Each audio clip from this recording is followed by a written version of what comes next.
We have talked about interesting and controversial documentaries multiple times on this channel. They can show us a great insight into intriguing and previously unknown topics and can be a great source of information. But sometimes, certain companies, organizations, or even the government can find these documentaries to be a bit too revealing, and they can go as far as to ban them from public viewing. So that's what we're going to be having a look at today. So here are 5 controversial documentaries that were banned.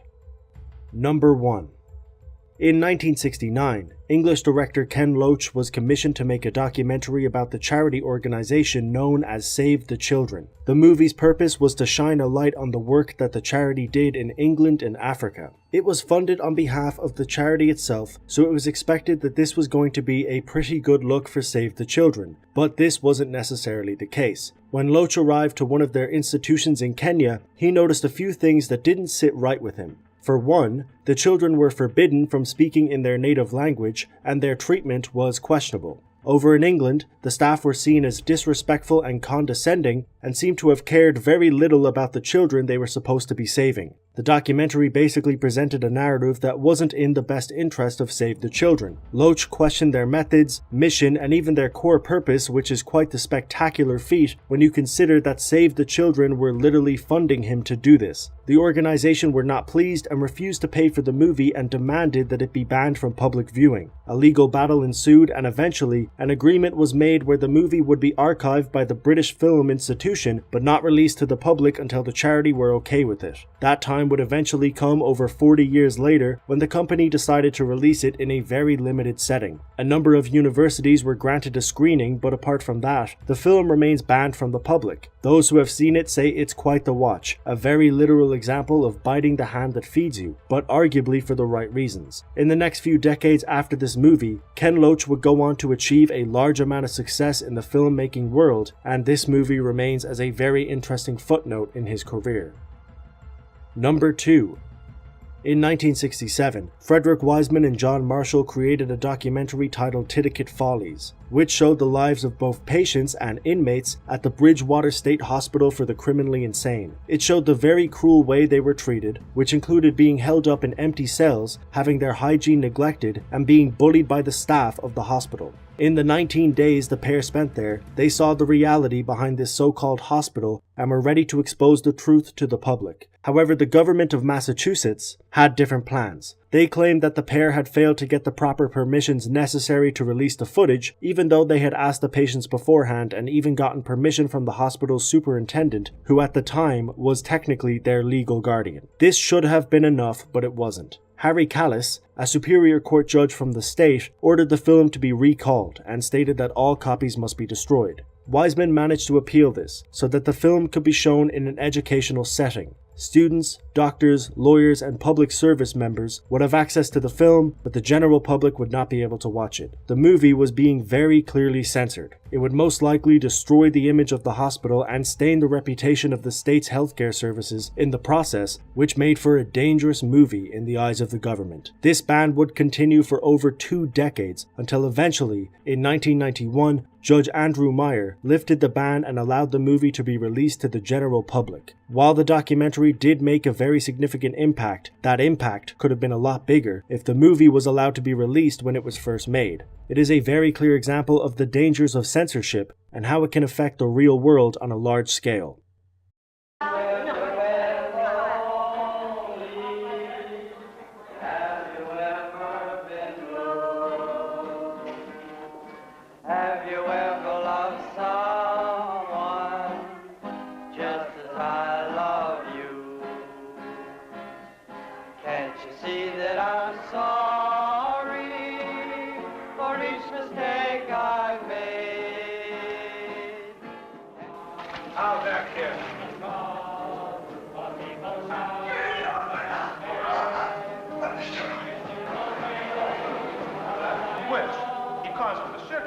Because of the situation. Now you tell me how can until you see an improvement. Each time I get worse.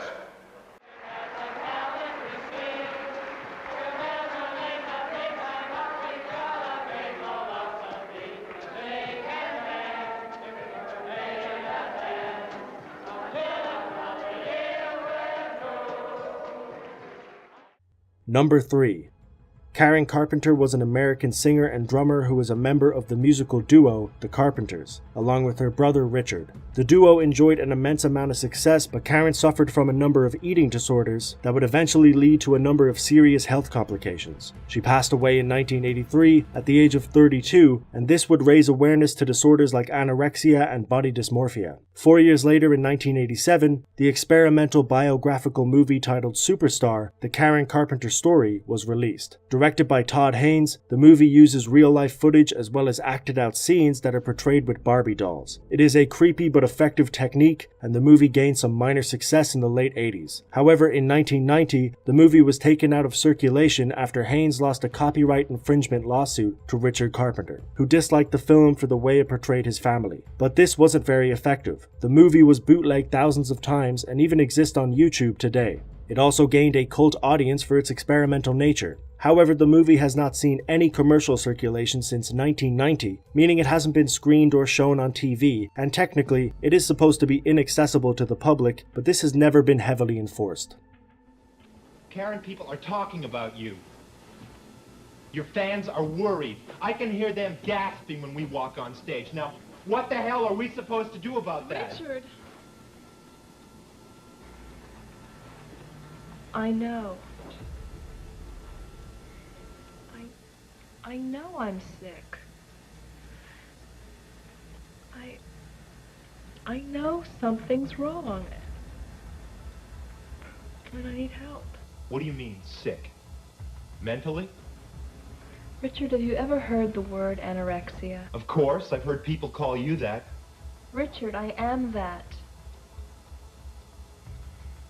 And I guess I'm just beginning to realize that it isn't something good. Number 4. In 1997, director Roger Allers asked the British artist Sting to write some music for Kingdom of the Sun, an upcoming Disney movie that later became The Emperor's New Groove. He agreed to this, and part of the deal he made was that his wife and documentarian Trudy Styler would be allowed to film a documentary about the production process of the movie. As far as Disney were concerned, this was just another way to promote the movie and probably expected a light, fun documentary showing behind-the-scenes footage. However, this was not the case. Styler showed the realities behind the production, the frustrations that the crew went through to make it, and the harsh ways they were treated. In one scene, the crew shows 2 executive producers a half-finished version of the movie, but they weren't satisfied with the product. Hundreds of hours of work was ultimately scrapped, and the crew's effort were shut down in a demeaning fashion. In another scene, Sting himself was called and was told that the songs he had spent weeks working on were being deleted from the movie. The title of the documentary was Sweatbox, a name that came from the studio that the animation crew worked in, which was a tight space with no air conditioning. Unsurprisingly, the documentary was also scrapped, adding Trudy Styler to the long list of creators who had fallen victim to the ruthless production process of this movie. Disney released a heavily edited version that was nothing like the original documentary, but for around a decade, the original was completely lost until 2012 when it was leaked online. Number 5. In 1997, director David Monahan created a documentary entitled Bare Fist: The Sport That Wouldn't Die, which was about the life of Lenny McLean and his infamous unlicensed boxing career. Through this, we also got a deep dive into bare-knuckle boxing, a form of unarmed combat that has caused a lot of controversy throughout the years. In most areas of the Western world, the sport is illegal, but it has found life in underground markets. This documentary attempted to shine a light on it, but failed, as the British Board of Film Classification refused to give it a certificate on 2 separate occasions, stating that the movie glamorized the sport. It is now completely banned in the UK, but much like the sport itself, it found an audience by some less conventional means. I don't know, I like this, I like the idea of this. And then some business people put some money together, and I was fighting bare knuckles and bashing everyone up and getting a few quid. I'm getting a few belts yourself, though. Come on. Sorry? A few belts yourself. No, not street fighting. Sometimes. Never. Just See, I'm too quick, too mad, and too aggressive. Listen, never. I've never lost a fight on a couple. No, you haven't lost, but you got to take some. No. Yeah, 1 or 2, but when you're cranky and you're having a tear up, that ain't, and that, because you're too busy going to work yourself to worry about little bits of pain. And that is it for this video. Thank you very much for watching. If you enjoyed, don't forget to hit that like button. I try and make a video like this every single week, so if you want to subscribe for that, you can. I'll leave a link down below to some of my social medias, Instagram, Facebook, Twitter, all of which are DeBurk321 if you want to check me out over there. But like I said, that's all for now. As always, until next time.